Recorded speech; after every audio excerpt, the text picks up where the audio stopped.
Saudações, pessoal! Sejam muito bem-vindos, bem-vindas e bem-vindes mais uma vez ao canal. Eu sou o Mikael e hoje nós vamos falar sobre o movimento retrógrado de Netuno. Do dia 30 de junho até dia 6 do 12.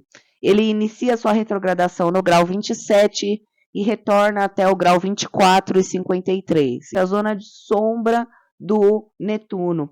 E lembrando, pessoal, que ele só sai da zona de sombra lá em 26 de março do ano que vem. Então, quer dizer, até março do ano que vem, nós podemos esperar coisas que nós vamos falar aqui nesse vídeo de hoje, tá, pessoal? Astrologicamente, esse movimento significa que as demonstrações, as situações e os simbolismos arquetípicos daquele planeta vão passar por um momento de revisão. Quando a gente está falando de Netuno, a gente está falando de coletividade, a gente está falando de sistema carcerário, a gente está falando de hospitais, nós estamos falando de refugiados, de parcelas da sociedade que são de alguma forma excluídas ou invisibilizadas. Então nós vamos passar por um momento em que determinadas coletividades vão estar em foco. Movimento de Netuno retrógrado também significa um movimento intenso de revisão interna, porque Netuno fala do contato com a percepção extrasensorial diretamente manifestado na matéria. Então, o Netuno tem muito a ver com os processos psíquicos, os processos inconscientes, inclusive o símbolo, o glifo de Netuno na astrologia é o mesmo símbolo da psicologia, justamente por falar dessa relação da somatização, da manifestação da sensibilidade diretamente na matéria, tá, gente? Então, é um período também de introspecção, em que a gente vai ter contato com emoções mais retidas, mais guardadas. Lembrando que esse Netuno ele vai estar no signo de Peixes, que é o domicílio dele, e pela presença de Saturno também no signo de Peixes, a gente vai ver algumas concretizações também de assuntos que antes eram muito subjetivos, né? Então, coisas que antes estavam muito no mundo da fantasia, muito no mundo do ilegal, nebuloso, aquelas coisas que não estavam muito bem esclarecidas, não estavam muito bem argumentadas, não estavam muito bem colocadas, elas vão passar a ser compreendidas, vão passar a ser concretizadas, vão passar a ser encaradas como reais. O Netuno, quando ele começa o seu movimento de retrogradação, ainda vai estar conversando em sextil com o Plutão. E, pessoal, esse aspecto é muito importante, muito interessante, porque é um aspecto que acontece entre dois planetas lentos, estão a essa distância, 30 graus um do outro, já desde 1942. E para falar um pouquinho desse aspecto, que é um achado, né, uma relíquia, eu encontrei lá na Gaia, Escola de Astrologia. Então, pessoal, vamos lá. Netuno estimulará uma exploração quase mística naqueles que são receptivos. E a partir do início do sextil, a ciência reagiu em duas direções distintas e complementares, no desenvolvimento de viagens espaciais, de tecnologia de satélites, explorando o vasto universo exterior, enquanto a pesquisa complementar do espaço interior, componentes da matéria, e aí a gente está falando da microfísica, né? Física quântica, emergiram no primeiro plano da investigação científica. Então, pessoal, esse movimento, esse aspecto, né, global, ele começou ali mais marcantemente depois do final da Segunda Guerra Mundial, se bem que os regimes totalitários da Europa já vinham num processo de investimento em tecnologia nuclear, em tecnologia bélica antes do final da guerra, né? Mas a gente vê isso se demonstrando depois, principalmente de 42, principalmente ali com o avanço da Guerra Fria, em que os países nessa competição tecnológica começaram a desenvolver planos e planos, a corrida espacial e também a corrida armamentista. Nesse momento, hoje, 2023, esse Netuno ele vai estar domiciliado. O Plutão, ele acaba de passar por uma transição de energias, ele entrou em Aquário, falou um pouco sobre a questão da tecnologia, nós vimos alguns simbolismos arquetípicos de Plutão e Aquário se demonstrando aqui é o lançamento do carro voador, que aconteceu antes mesmo do Plutão entrar em Aquário. Então o Plutão ele nem entrou, ele falou assim, gente, estou chegando. E aí a gente já viu o lançamento do carro voador, e a gente pode esperar mais. E Netuno entrando agora nesse processo de revisão, então quer dizer, tanto Plutão quanto Netuno conversando em sextil, os dois retrógrados, em processos profundos de revisão, mexendo com signos que têm a ver muito com as coletividades, com os poderes, com os governos. Então, nós vamos ver novidades tecnológicas, novos rumos que a ciência vai tomar a partir de agora, a partir desses próximos meses. Então, quer dizer, até 2024, a gente vai ver muita novidade no campo científico, né? E isso é muito interessante. Então, esse aspecto aí de sextil entre Netuno e Plutão, que já está no céu há décadas e décadas, né? E ele vai ser marcante para esse trânsito de Netuno retrógrado.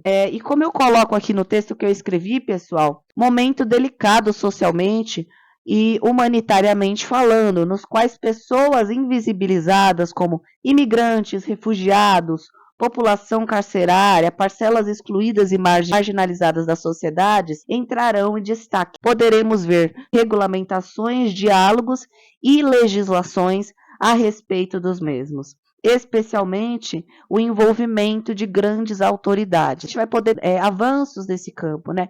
Revisão de algumas questões que antes estavam varridas para debaixo do tapete, que antes eram ignoradas, excluídas, a gente vai vir à tona, seja através, pessoal, do amor ou da dor, né? Aquela frase, em movimentações desse tipo, tanto no sentido de dar destaque para essas parcelas da população, mostrando o quanto elas participam da sociedade de fato, o quanto a realidade delas interfere na realidade de outras pessoas, no bem-estar coletivo no geral, mas também no sentido de situações tensas que venham acontecer com essas pessoas, que venham fazer com que as outras pessoas voltem a sua atenção para isso. E isso também tem a ver com a retrogradação de Saturno no signo de Peixes. 2 planetas bem poderosos em movimento de retrogradação no signo de Peixes, que representa todos esses nichos que a gente falou aqui.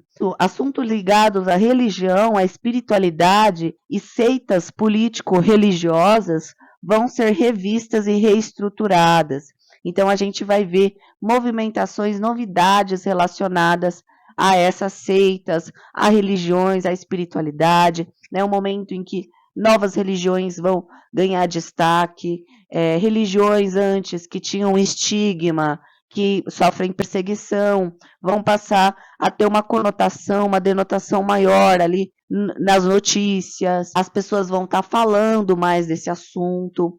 E, pessoalmente, questão da espiritualidade é importante lembrar, e para trazer isso, eu trago aqui um trecho do livro Planetas Retrógrados, do Martin Schurman, que no momento em que ele fala de Netuno retrógrado, ele fala sobre o símbolo ficar invertido. Quando Netuno é retrógrado, o indivíduo está mais consciente de sua alma, pois a meia-lua da alma está mais perto do plano terrestre. Então, é um momento em que a gente vai estar mais observador, e as nossas observações filosóficas de coisas antes simples, corriqueiras do dia a dia, vão se tornar algo poético, algo que vai fazer com que a gente entre num profundo estado reflexivo. Voltando do seu trabalho, vamos supor, você passa na frente ali de onde tem um morador de rua. Essa pessoa aqui, ela está morando na rua, ela não tem nem o que comer, nem o que beber, não tem uma cama para dormir. Eu tenho tudo isso e muitas vezes estou reclamando que a vida é um lixo, que a vida é uma merda. É um momento em que é necessário e vai ser muito importante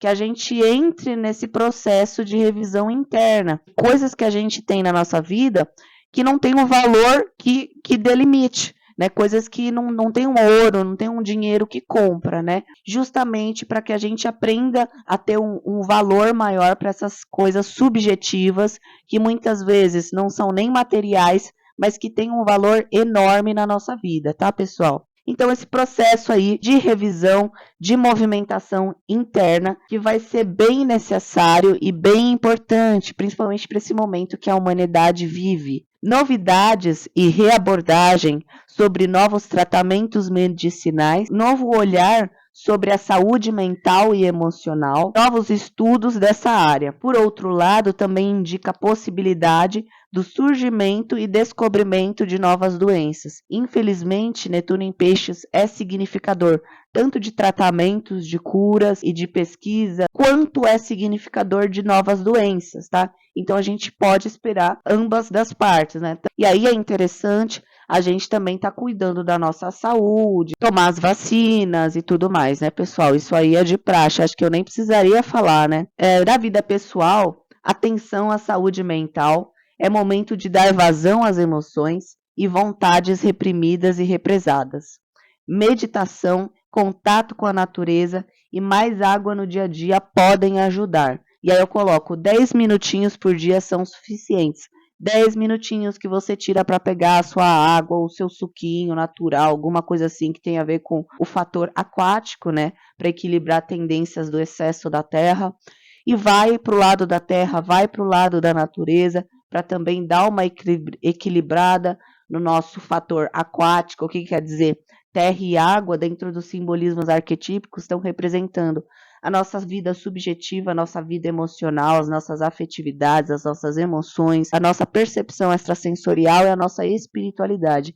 E a Terra, como do próprio planeta Terra já sugere, representa a nossa realidade mundana. Então, é o nosso trabalho, é aquela coisa mais mecânica, é o lado mais materialista da nossa vivência aqui na 3D. E aí você, equilibrando água-terra no teu organismo, você vai estar equilibrando as tendências emocionais, a emoção e a razão, aquela coisa necessária, principalmente em momentos de grandes decisões, momentos em que a gente vai estar olhando para dentro, né? Muitas vezes gera desconfortos e desequilíbrios emocionais. Nesse caso aí é muito interessante você estar equilibrando com terra, e aí fica a dica: 10 minutinhos por dia, você perto da árvore, você descalço na terra, vai fazer diferença, você vai sentir. É um trânsito para aprender a parar de competir e lutar contra a intuição. Nós temos uma parte racional, racionalista, que é teimosa demais, pessoal. E muitas vezes a nossa sensibilidade, o nosso corpo, a nossa percepção extrasensorial está gritando para a gente que a gente precisa olhar para ela, que a gente precisa cuidar dela, né? A nossa intuição está gritando para a gente, mas é o que eu falei aqui em um dos vídeos do canal. O que, que adianta a gente ter uma intuição de milhões se a gente não segue ela, se a gente é teimoso, sabe olhar a nossa sensibilidade como algo sério, como algo que interfere, inclusive, no nosso dia a dia material, né? Como é que você vai se concentrar para trabalhar? Como é que você vai se concentrar para escrever uma tese se você está muito triste, se você está de luto, se você passou por alguma situação traumática? Não vai ter concentração que aguente, né? Nós vemos imagens aí, soldados da Segunda Guerra Mundial com estresse pós-traumático, né? Coisas assim que afetaram o emocional, que fizeram a pessoa desenvolver travas no corpo, né? Tremedeiras e coisas assim. Então, quer dizer, o emocional interfere na matéria. Está na hora da gente entender isso como algo sério, entender isso como parte da nossa saúde também. E as pesquisas científicas vão estar caminhando nesse sentido nos próximos meses e nos próximos anos. Lembra que nós falamos que parcelas da sociedade marginalizada, parcelas excluídas, sistema carcerário, refugiados, hospitais vão estar em destaque? A mesma coisa aqui. Nós temos também as nossas partes internas refugiadas, né? As nossas partes internas que estão hospitalizadas, nossas partes internas que estão presas ali dentro dos nossos sistemas carcerários internos. Quantas emoções a gente não guarda, a gente não repreende, a gente não pega e tenta controlar. Ter que utilizar a nossa criatividade, e aí é um momento ótimo para artistas, mesmo que você não seja artista, é um momento legal para você fazer esse exercício de tentar lidar com essa parte mais repreendida, mais represada, de uma maneira criativa, né? Então, colocando para fora, não precisa ser um sarau, numa peça teatral que você vai expor para muitas pessoas. Às vezes você escreve um texto poético para você mesmo, né? Faz uma listinha de sentimentos, né? Sentimentos do dia, coloca lá os sentimentos que você está sentindo, e aí depois de um tempo você lê aquilo e você entende algo sobre você. Então não é necessário você expor. Muitas vezes as maiores descobertas a gente encontra como? Com a gente mesmo, ali no momento interno. Porque Peixes e Netuno tem muito a ver com esse escapismo, as fugas, tentativa de amortecer dores psíquicas, dores emocionais, nós buscamos subterfúgios, refúgios e escapismos. Cada um tem o seu vício, mesmo que não seja um vício como álcool e cigarro. Temos aí o próprio café, o açúcar, o doce. Quantas e quantas pessoas não são viciadas em doces, né, gente? Não é mesmo? Todo mundo tem algum tipo de vício. Então, é o momento da gente estar olhando para esses vícios e encará-los de uma maneira pé no chão, entendendo por que aquela tendência está ali. Infelizmente, Netuno, casa 12 e Peixes, eles representam muito coisas que acontecem também nas nossas costas, né? Coisas que acontecem sem a nossa consciência, sem a gente saber, conspirações, né? E esse posicionamento, dependendo de onde pega no seu mapa astral, pode estar significando ataques espirituais, ataques energéticos. Se esse for o seu caso, e se você estiver desconfiando que você está sendo vítima de alguma coisa nesse tipo, eu lembro a vocês nesse vídeo que eu trabalho com atendimentos de magia divina de forma gratuita. E se você precisar, se você sentir a necessidade, não hesita em me chamar nesse número aqui do WhatsApp, aqui no QR Code, que eu vou te enviar o formulário para você preencher, para que eu possa ajudar você, auxiliar você. Lá nesse formulário está explicado direitinho o que é magia divina, que é um sistema fechado, é um sistema que não pode ser invertido, não dá para você fazer maldade com essa vertente magística e tudo mais. Trabalhamos com desmagiamentos, cura do corpo físico, cura do corpo emocional, depende da sua necessidade. Voltando-se para dentro. E eu achei que tem muito a ver com o Netuno retrógrado, porque Peixes fala dessas camadas profundas do nosso ser, né? E voltando-se fala muito também no movimento retrógrado. E essa carta, ela fala no livro aqui, ele explica que para a gente fazer esse movimento, nós não precisamos nos movimentar, porque o nosso interior, ele está dentro de nós, ele está onde a gente está. Então, nós não precisamos desprender esforços externos. Sempre que a gente quer desprender esforços, é porque a gente está indo para fora, a gente está indo para o exterior. Então, muitas vezes, o que acontece? Você ter contato com você mesmo é você ficar em silêncio, né? Parar de tentar racionalizar e aplicar conceitos externos às suas emoções para tentar racionalizar e entendê-las, né? Não tem nenhuma tese de doutorado explicando o que é a consciência humana. Não adianta a gente tentar fazer grandes movimentações racionais para entender coisas que não têm uma explicação lógica racional, né? Então, voltar-se para dentro é simplesmente estar onde você está onde a sua sensibilidade está e sentir o que a sua sensibilidade está falando, que está sentindo. Achei interessantíssimo. Há um dilema relacionado às necessidades interiores e às exigências do mundo exterior. O mundo exterior pode se mostrar curiosamente resistente e inibidor dessa necessidade pessoal. Isso cria atritos e tensão interior, e é preciso estabelecer um equilíbrio cuidadoso para satisfazer tanto as exigências externas quanto as internas. É necessário que a gente tenha um equilíbrio entre as nossas saúdes, o bem-estar físico, o bem-estar emocional, a saúde física, a saúde espiritual, e por aí vai. Eu agradeço quem ficou até aqui. Deixa o like, deixa nos comentários o que você achou. Se inscreva se você ainda não se inscreveu e compartilha esse vídeo para as pessoas que gostam de astrologia. Seja membro, agora você pode ser membro. Além de ter emojis e selo de fidelidade exclusivos, você também tem direito a descontos em todos os serviços que eu presto. Se você tiver interesse em entrar em contato comigo, se eu sou o profissional de sua confiança, fica à vontade para chamar aqui nesse QR Code, que você vai ser redirecionado pelo meu WhatsApp, e aí a gente resolve todas as dúvidas. E é isso, um beijo e até a próxima. Tchau!